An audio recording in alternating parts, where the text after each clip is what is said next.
se formó. La música con variedad tocamos desde salsa hasta reggaetón. Un vacilón, este es el show de la mañana en el tapón. Son un bombón, tírame remix, listo. Esto es el show de la mañana, el show. Esto es el show de la mañana, el show. Esto es el show de la mañana, el show. Esto es el show de la mañana, el show. Este es el show de la mañana con Elio, Esther y Mafer. Este es el show de la mañana, el show.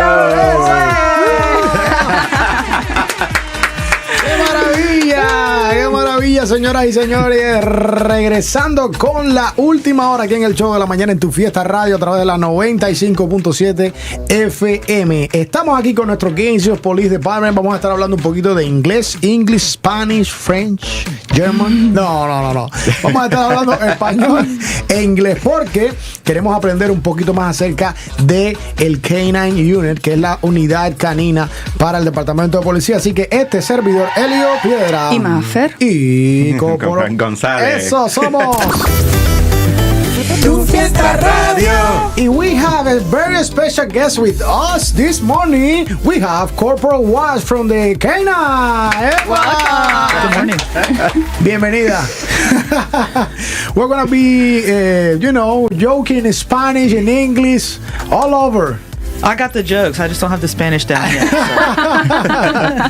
But it is a pleasure to have you here. Actually, it's the very first time we have a canine officer the here. canine officer. Yeah. So it's very, very important to learn and muy importante aprender acerca de esta unidad.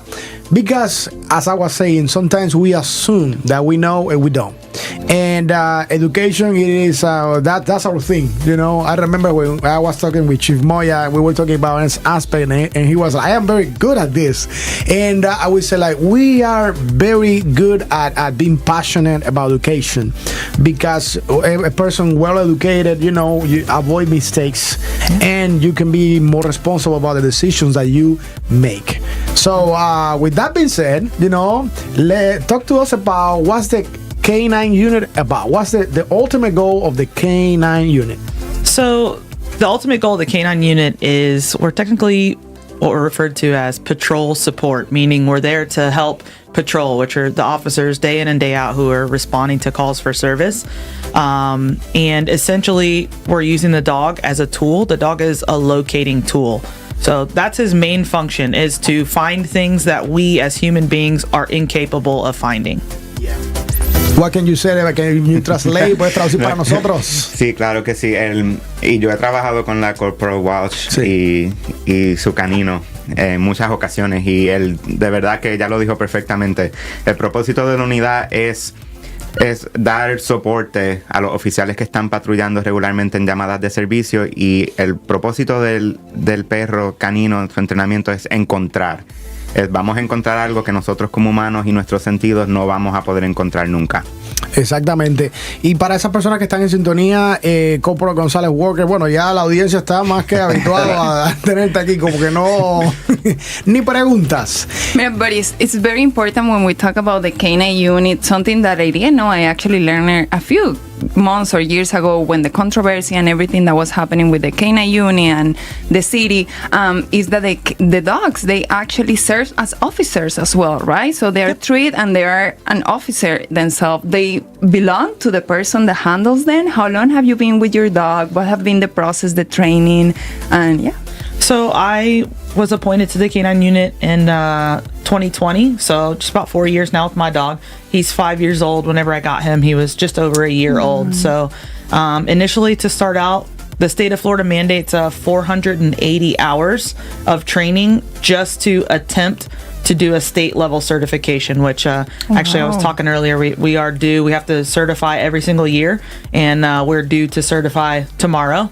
Every year in October, we have to certify to make sure that our dogs, we maintain them and they're prepared to do the job and that we're asking of them. So a lot of training, and, we do that initial 480 hours, but every weekly, our K9 unit trains. We have one day full of nothing but training just to keep ourselves sharp because, you know, the dog is not, like I said, he is a tool, but he's not used on every single call. So it's important for us to maintain that level of training and those standards so that we can perform when we're needed to. And that's very interesting. Are all the dogs trained the same way, or are some of them kind of like more for narcotics, other for explosions? Like, is there a difference between their trainings? Yes, so we have 2 canines on our unit right now that are narcotics detection dogs. So they can sniff for dogs, and then it's what we call dual purpose. So they also, the odor that they're trained in is the narcotics, but they're also trained to locate people that we can't find by different measures if we need them to. And then we have, my dog is actually a firearms detection dog. So he sniffs out guns. So. Wow. Nice. Wow, that's very important. Sí, lo podemos traducir porque está tremendo. Y antes de traducir, repito, 480 horas. So many hours. Yeah. Wow. Ahora, y eso es increíble, pues eso es nada más para la unidad canina, pero como hemos hablado antes del proceso de oficiales como persona, son 770 horas también. Wow. Y eso es solo para la academia, eso no incluye cualquier otro entrenamiento específico que necesitamos. Pero para resumir lo que estaba explicando la Corporal Walsh, ellos, en la unidad que tenemos ahora, los perros que tenemos, tienen este entrenamiento de 480 horas y es solamente para poder incluso tener la oportunidad de tener un perro y poder manejar el perro. So, no es solo que tienes las 480 horas y ya te vamos a dar uno, o sea, es solamente para el intento de tener el perro. Y entonces los perros también, aparte de eso, cada semana ellos tienen un día de entrenamiento asignado que es todo el día. Entrenamiento todo el día, y es solamente porque los perros no se están utilizando en todas las llamadas. Entonces, eso es para mantener entonces los perros activos. Y el entrenamiento de los perros también es diferente. Ya ahora mismo estaba explicando que tenemos 2 perros que son para detectar narcóticos, o sea, drogas. Tenemos otros que son de propósitos múltiples, pueden hacer drogas más encontrar personas, y el perro de ella específicamente es para localizar armas de fuego. Y mira, qué interesante, eso que tú estás hablando es muy importante, que los perros no son para todas las llamadas. O sea, so we are talking that the dogs, the canine is not for all calls, right? So what are the calls that require canine, and who makes that decision? Is it the officer that is serving the call, that is actually going to that call, or is it has to go to the chief? What's the process in that? So the process is, typically our canine handlers are going to respond to what we would call priority 1 calls. So any of like your violent crime type of calls, we are within our policy specific types of crimes that we can actually deploy the dog for. However, using the dog for detection, so to locate any kind of drugs or any firearms, typically that's, you know, anything related to those, we can use the dogs. Now, when it comes to locating people or suspects, that has to meet a certain criteria, just in case, because, you know, the potential for when the dog does locate somebody, if they offer any kind of resistance to us or any kind of danger to us, then the dog may be used in a manner to physically apprehend that person, right? And I know everybody in their mind, everybody thinks, oh, the dogs just bite people, they bite people. And sometimes they'll say like, oh, the dogs are attack dogs, but they're really not. Essentially what we train the dogs to do is to bite and hold. If my dog had thumbs, I could just give him a pair of handcuffs and he could put them on the bad guy for me, but then I wouldn't have a job, right? If I wasn't his Uber, he could get to every call by himself and then I wouldn't have anything to do. So yeah, exactly. I would be irrelevant. But essentially we teach the dogs to bite and hold in an instance where sending an officer into that situation presents an imminent danger to the officer or to the public.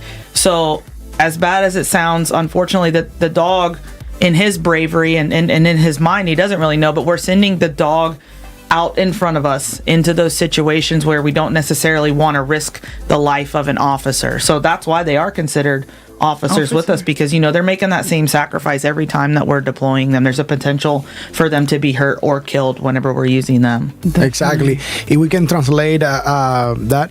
Sí, definitivamente hay llamadas específicas donde se van a usar los perros.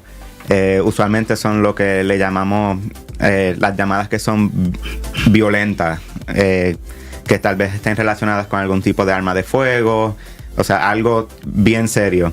Cuando se trata solamente de buscar narcóticos o tal vez algún tipo de artículo, esas son llamadas que ellos, como los manejadores de los oficiales caninos, ellos pueden hacer esa determinación.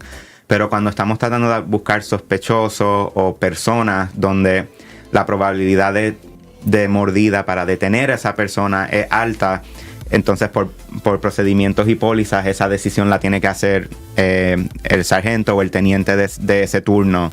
Específicamente, dependiendo de las circunstancias, ellos van a tomar la decisión si ese perro se puede mandar como quien no. dice. Porque se corre un riesgo también. Pues que se es lo que corre está el riesgo, contando y lo que ella. estamos hablando del riesgo es que las personas inmediatamente piensan, son perros de ataque, están entrenados a atacar, y ese no es real, no es cierto.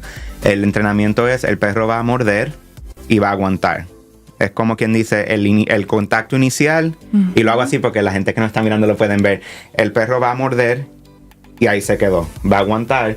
Y tal vez lo que causa el daño es si se están resistiendo, yo estoy Él va a apretar. Va a apretar, pues no va a soltar. Pero entonces también es importante que, ¿por qué se consideran los perros como oficiales? Es porque, como la Corporal Walsh estaba explicando, nosotros sí entendemos que hay una diferencia de vida entre el canino y el oficial como persona. Y nosotros sí, cuando ellos mandan sus perros adelante de nosotros como protección, está la probabilidad de que ellos puedan ser heridos y hasta los pueden matar. Claro. Y por eso se les considera como oficiales también. Qué bien, ¿no? Es muy bonito. De hecho, hace poco falleció un perro. O sea, murió un perro, un canine aquí en el estado de la Florida, que pertenecía a un condado del sheriff de uno de los condados acá de la Florida, y lo trataron como tal, le hicieron su bandera, le hicieron sus disparos al aire y todo, su ceremonia. So, talking about that, I wanted to touch base about policies, right? Because we had a case a while back, and that we're not going to talk about it, but I want to, because we already did actually, and we even had a a lot of content, related.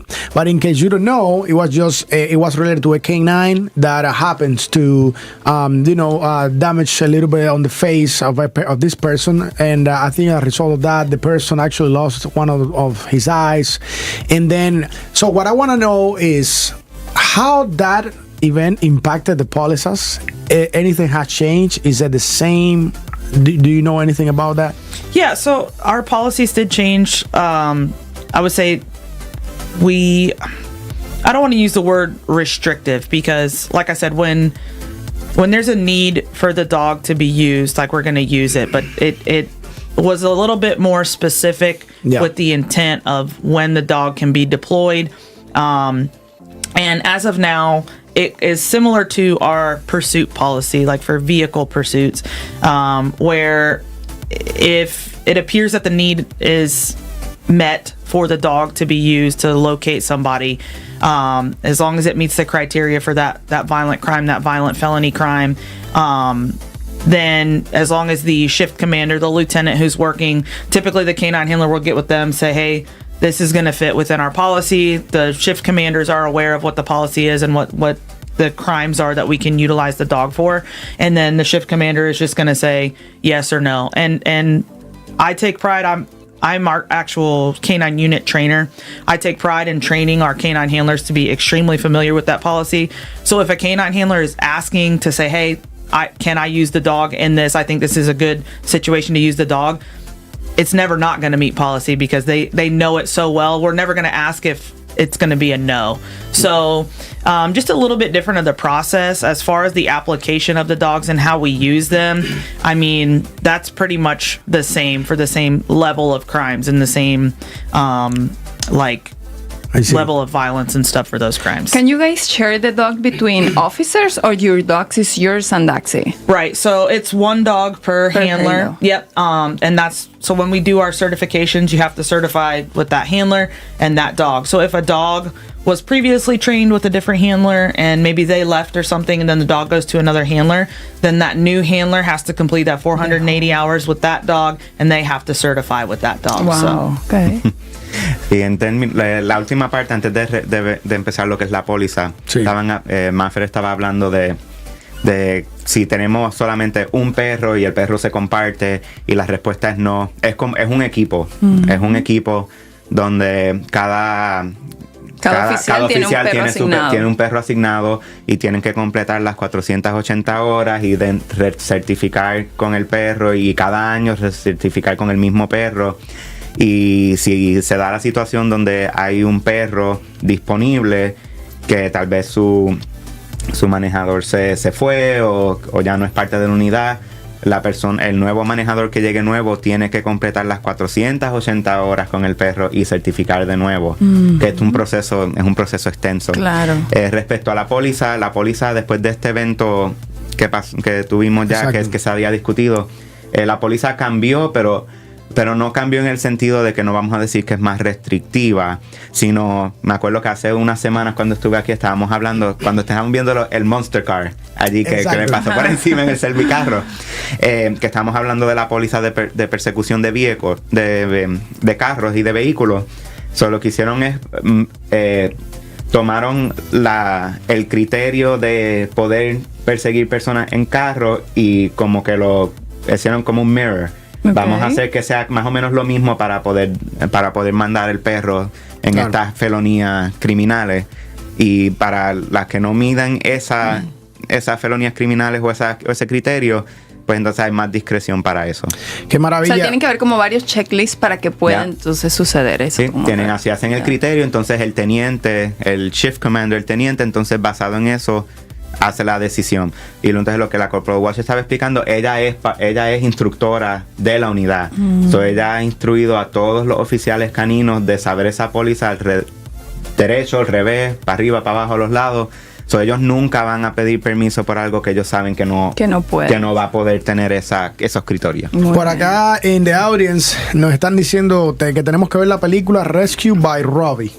They are saying you gotta watch the movie Rescue by Robbie. It's about a cop that actually saved a dog when in the real life it is a dog who actually saved him. So el Joy is saying that he liked it very much. I want to watch it. And here comes the fun part. Whenever the dogs retire, he belongs to you, right? Yes. To the officer. Hey, That's the funny part. I found that so cute.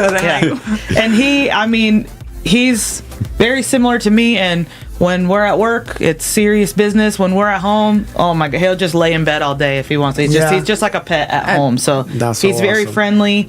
I'm very lucky with him. He's very comfortable meeting new people. I can bring him out in front of kids. They can pet on him, love on him. What's his name? His name is Stern. Stern. Yeah, that's very nice. And I love that, by the way. We love dogs. What type of dog is it? He's a Belgian Malinois. Oh, wow. So it's because there is this myth about all of them being German Shepherds, right? Yeah. Because I think back in Cuba they used to have all of them German Shepherds. Yep. But it's very different. We don't have anything in Cuba. Okay, so so now I wanted to ask you, how do you know? For those that are listening, how do you know that you wanna become a K9 officer, part of the K9 unit? Because what is it take? What is it required? Because everybody, let's say, I want to be a police officer, but not everybody is meant to be a K9 officer. That's a special gift. So talk to me about that. So my personal experience with it is I have wanted to be a K9 handler since I was 5 years old.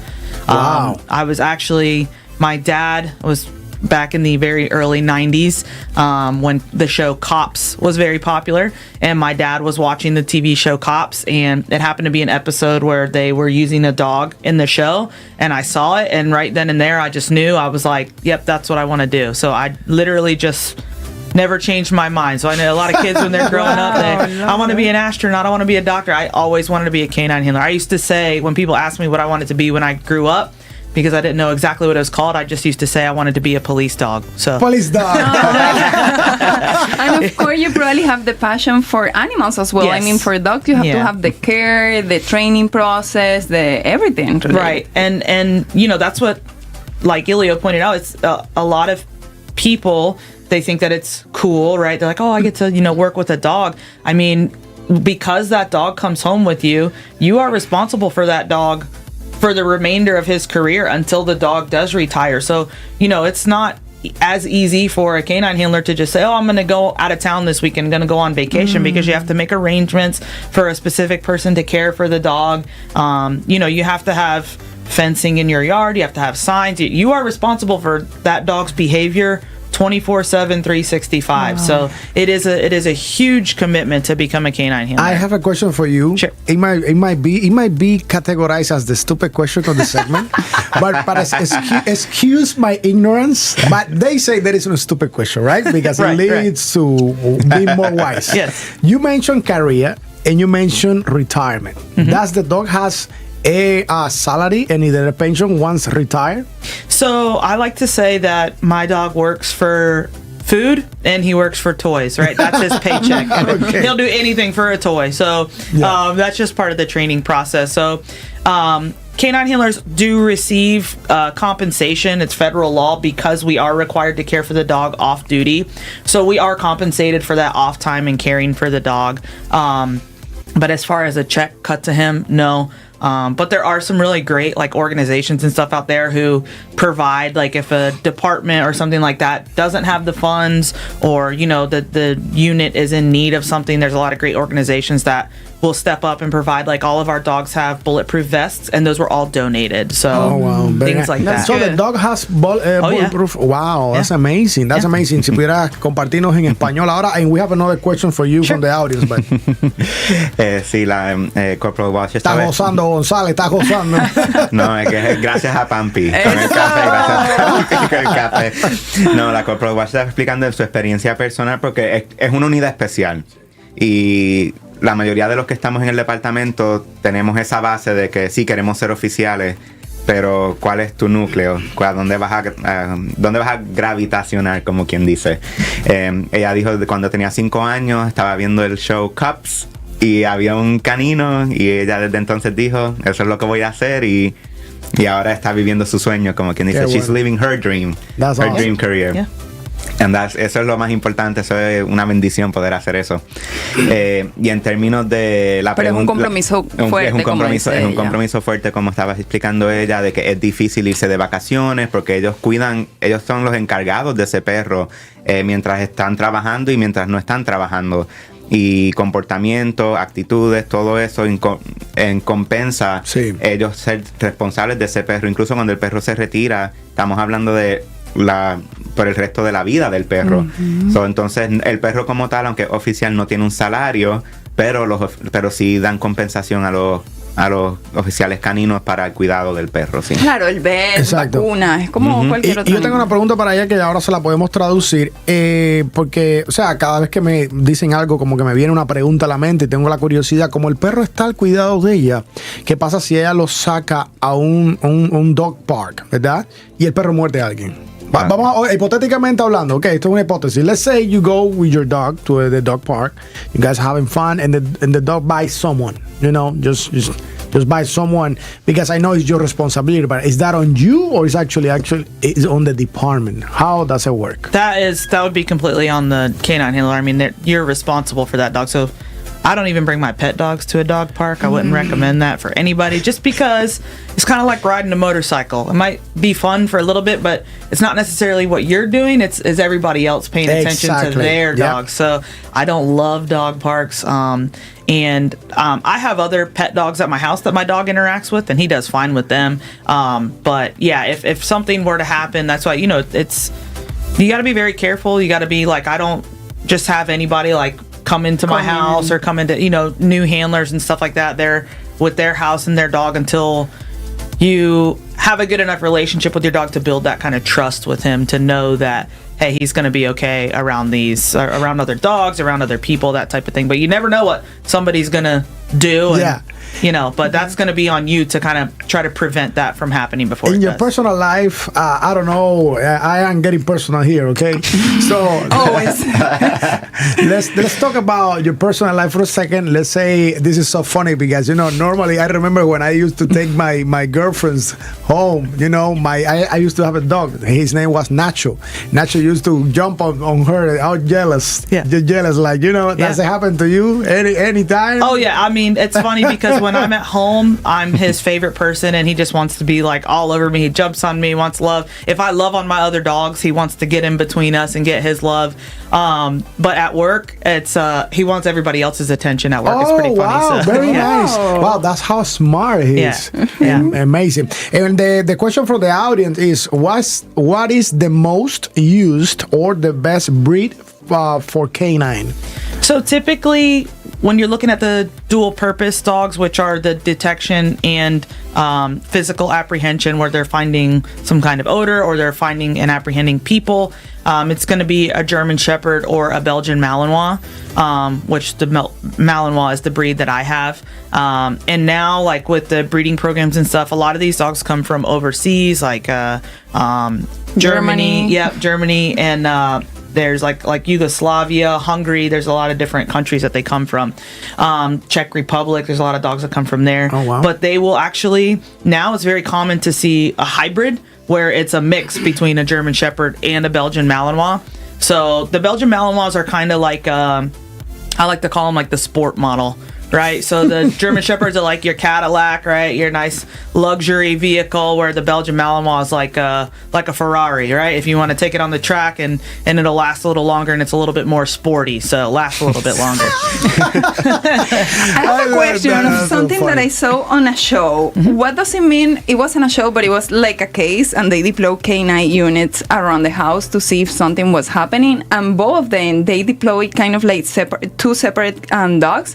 Both of them kind of like sit where the officers thought something was down there. What does that mean? It's meaning like something is here? Or? Yeah, so when we train the dogs in detection, we're looking for, initially, like a lot of people see that when the dogs sniff, and like some people think that the dogs will bark when they smell something. Some people think that the dogs will sit, lie down. Essentially, that is what we call a final response to the odor. But we train the dog, when you smell the odor, that odor is associated with something good for him, whether it be food, whether it be a toy. So he smells it and he goes, I know that I'm about to get my paycheck, right? So he gets excited, and inadvertently his behavior changes. So when his behavior changes, like if you're familiar, if you ever had a dog, right, and you're just walking your dog down the street and your dog smells something that he wants to investigate, because dogs are natural investigators, he snaps his head and he runs over to it and he starts sniffing it and his tail starts wagging, right? That's essentially standard dog behavior, but we kind of use that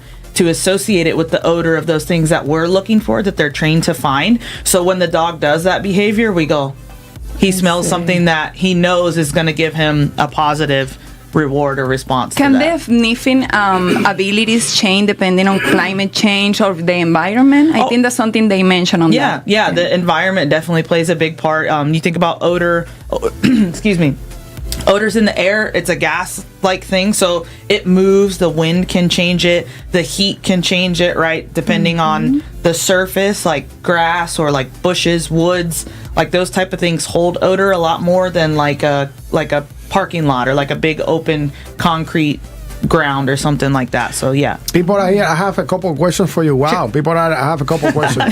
and one of the things, I don't know if this is even allowed, but people said they want to see the dog. I don't know, do you have it here outside? Yeah. Maybe we can take a picture of it and post it. That would be awesome. You are so awesome. You are awesome. But we had a couple of questions. So one of the questions, very, very nice question. I never thought about this. So Johnny Suarez, muchas gracias Johnny por la pregunta. He's saying, buenos días.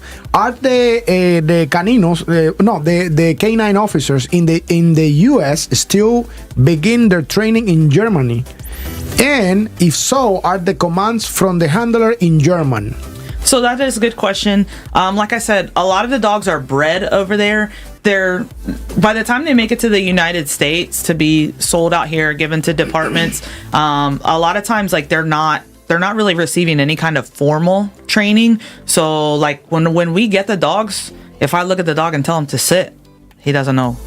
I don't know. He's looking at you. Right. Okay. Give me my toy or something, So we have to teach them, all of our specific commands. There are still a lot of units, handlers who use commands in German or different languages. So some of the commands, ours are kind of mixed. We do some English, we do some German, some Dutch, just depending. I like to whenever I'm training with the handlers, like initially, I like to let them choose their commands. So then they're kind of more comfortable, so they don't have to try to learn another language or anything like that. But some of them are English, some of them are German. Very nice. If we had somebody who wanted to speak Spanish to the dog, he'll figure it out. Siéntate. Yeah. So, we have another questions. No sé si quieres traducir eso antes de ir a la otra pregunta en inglés.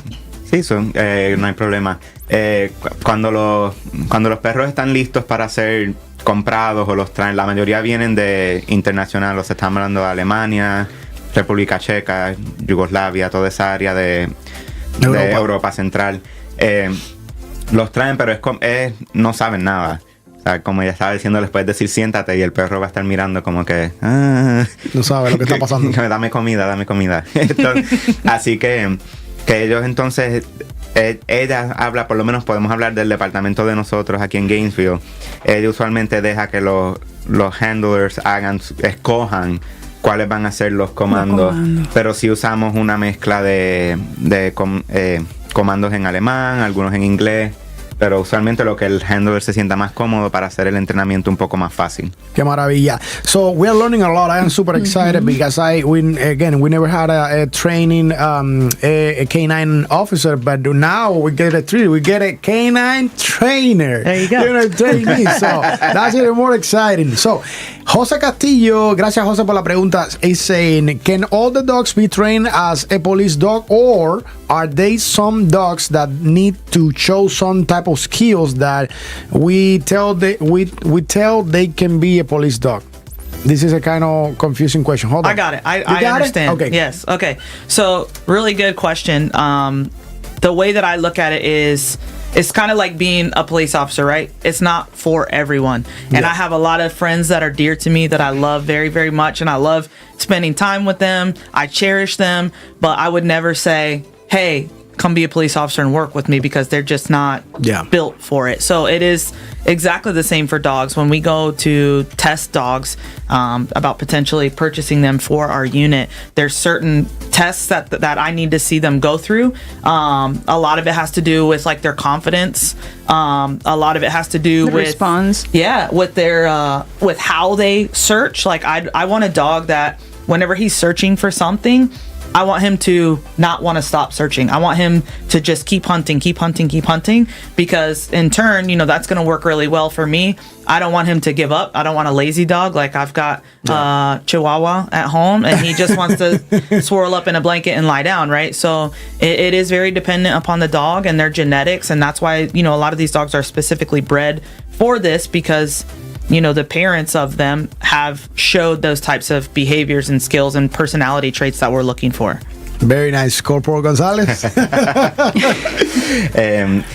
Para contestar esa pregunta, estamos hablando de que igual que no todo el mundo está listo, tiene esa disposición para ser un oficial o locutor de radio. Ahí está. O cualquier profesión, como cualquier profesión, no es para todo el mundo. Y lo mismo es para los perros. Y cualquier animal de servicio, así, servicio público, no es para todos. Corporal Walsh dice, cuando ella está contemplando si vamos a coger un perro nuevo, hay ciertos exámenes, ciertos criterios que ella está mirando para ver si el perro sí va a ser una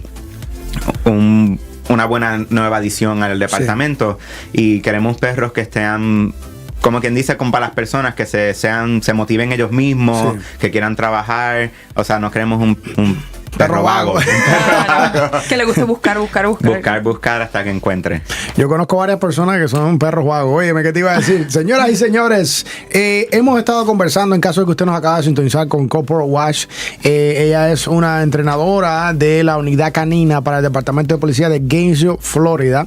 Y estamos de verdad muy, muy emocionados y contentos de estar aprendiendo acá. Y por supuesto, con nosotros el Corporal González, que ha estado traduciendo acá en el show de la mañana. So tomorrow it is a homecoming parade of the Gators. Go Gators! This is another question of my questions. So is K9 involved with the homecoming parade in anyhow? So the Alachua County Sheriff's Office has multiple explosive detection dogs, and so does the University of Florida. All of their dogs are explosive detection. So because of that, because there are so many in the immediate area, the Gainesville Police Department, we stick to drugs or firearms as far as detection. So typically if a canine handler is out there working, it's just going to be your typical like patrol thing. So you probably won't see one of our dogs out, but if you do see a dog out, it's going to be one of those explosive detection dogs, and they do that before every home game and everything like that. Yeah, I see them every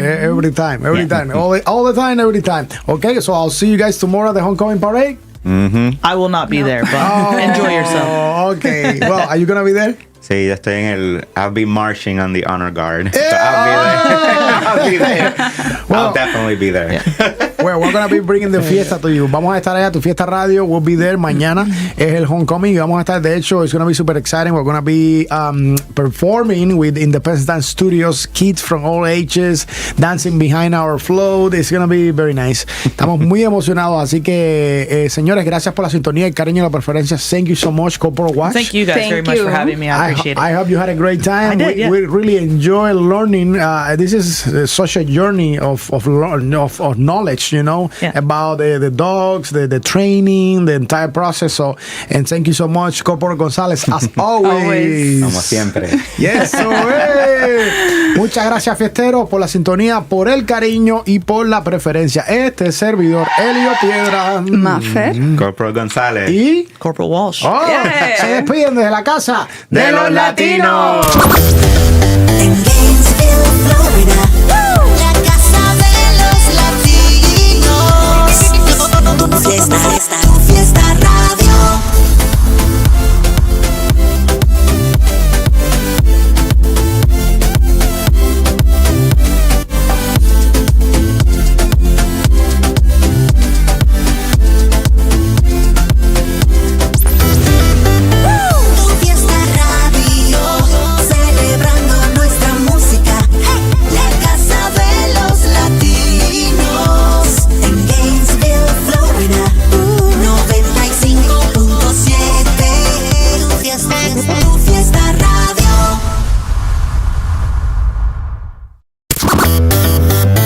Hermanos latinos, soy Gilberto Santa Rosa y los invito a sintonizar Tu Fiesta Radio. Hola, ¿qué tal? It's your girl Becky G. Los quiero mucho. Soy Camilo. Tú sabes cómo va, te habla Nicky Jam. Hola, soy Shakira. Dímelo.